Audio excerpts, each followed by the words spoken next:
Voilà, c'est maintenant l'heure de notre journal des sports. Bonsoir Lise-Laure. Bonsoir. Alors on va revenir sur la suite de la deuxième journée des éliminatoires de la CAN 2019 avec, en ouverture, la rencontre entre le Sénégal et Madagascar qui a été marquée par des incidents meurtriers. Oui, des incidents meurtriers. C'était donc l'événement de la journée dans la Grande Île.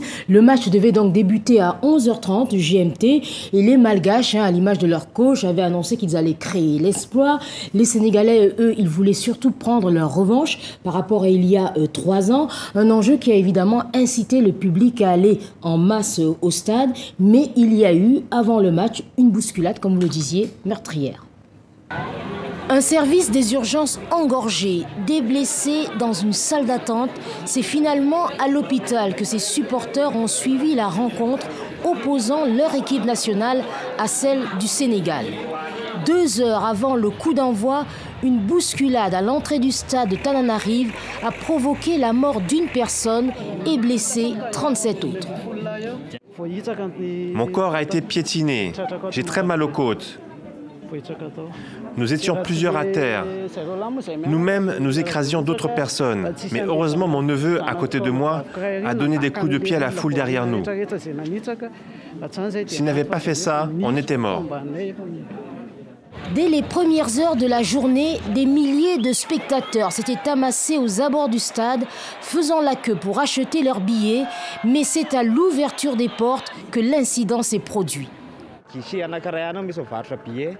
Il n'y avait qu'un seul guichet d'ouvert pour acheter les billets. Les gens se sont accumulés. Puis il n'y avait que 2 accès pour entrer dans le stade. Ça ne suffisait pas. Ceux qui n'avaient pas de billets ont voulu forcer l'entrée. Parce que le guichet n'arrivait pas à suivre le flux d'entrée. Pour l'heure, le bilan est incertain. Quelques blessés sont encore entre la vie et la mort. Un nouveau drame qui relance en Afrique le problème de la sécurité dans les stades. Oui, problème qui reste toujours, puisque hier aussi il y a eu des incidents à Banjul lors de la rencontre entre la Gambie et l'Algérie. Oui, le match il a commencé avec 1h30 de retard parce que les footballeurs algériens refusaient d'entrer dans le stade, estimant que leur sécurité n'était pas garantie.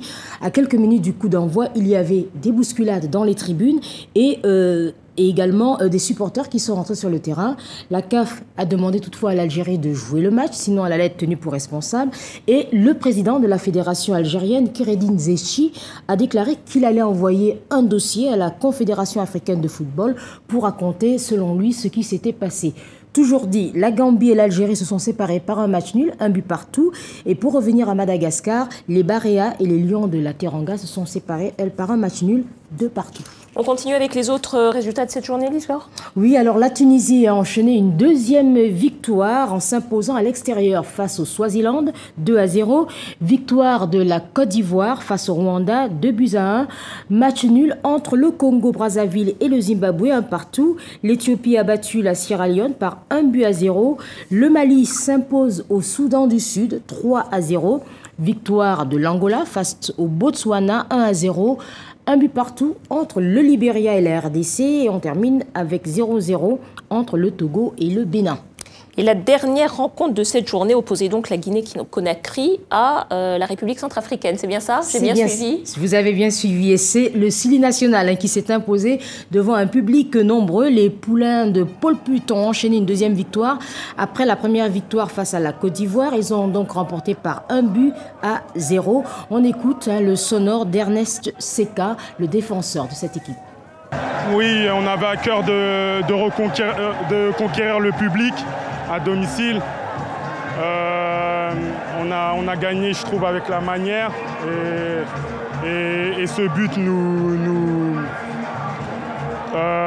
encourage pour la suite. Merci Lise-Laure. On se retrouve la semaine prochaine pour un autre journal des sports.